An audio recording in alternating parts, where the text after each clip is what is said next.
Hi, today's Potato Museum show is about the Potato King of California, George Shima, one of remarkable characters I want to share with you. There's going to be a new series about him, coming up, and I'm looking forward to seeing that. So he came from Japan, was an immigrant, and he started as a domestic, but he started growing potatoes, and in the Delta area, and he was very innovative in using Japanese-inspired farming techniques to grow top-quality potatoes, and he got a good price for them. And the soil was perfect, and he had these various systems of irrigation which nobody had tried before. And also he had his distinctive bags that his product was in. You can see them there. By the way, this looks more like a sweet potato than potato. Yeah. So he's much better known in Japan, where he's somewhat of a hero. There's two books written about him in Japanese, and these are very rare books, but some of these illustrations I'm going to be showing you are from these books. So there he is, leaving his village to go to America and try to make his fortune. And as I said, he worked first in San Francisco as a domestic, and there he is working and then he moved. She looks like she's about to chide him. He moved to the Delta area, started growing potatoes, and you can see the Delta area here. So basically, this is the part of California we're talking about here. And I'm going to move over to this picture here. We're getting a little reflection, by the way. Yeah, I know. Let's move it this way.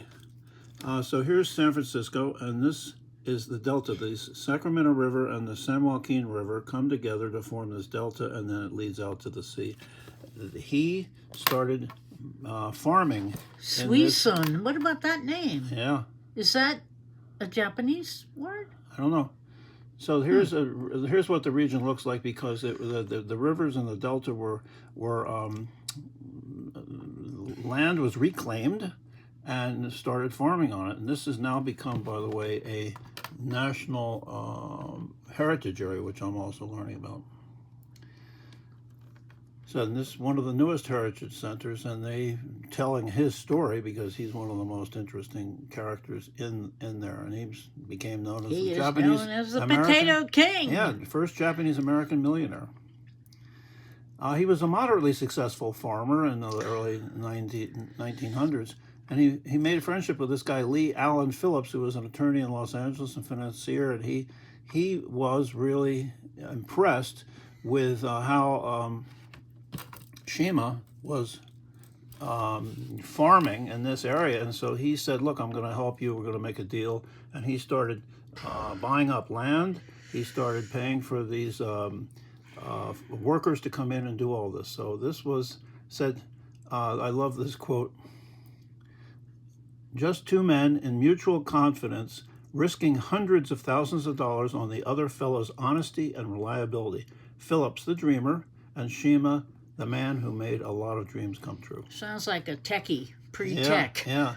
So that's a great picture. So Phillips would purchase the Delta land, arrange for construction of the levees to reclaim a tract or island, they were called, and then he would lease the land to Shima, who moved in crews of Asian workers to clear this and plant the crops. Shima leased as much as 14,000 acres from Phillips. Again, this was all reclaimed land. It was just a remarkable reclamation project. In 1906, Shima was growing more potatoes than any other farmer in the world, they claim. He produced 85% of the state's potato crop, and his Shima fancy potatoes were valued at more than $18 million. That would be $200 million in today's dollars. And there he is. There's a picture of one of the boats that he created. So he became nationally famous when the local newspaper called him the Potato King. He had 3 river boats built in Stockton to transport his potatoes to the Bay Area for distribution, and every year he held these elaborate dinners for the various bankers and merchants who were helping him. And you can see here one of these elaborate dinners with all these important people, and there he is right there. A dog, isn't that a dog? Yeah.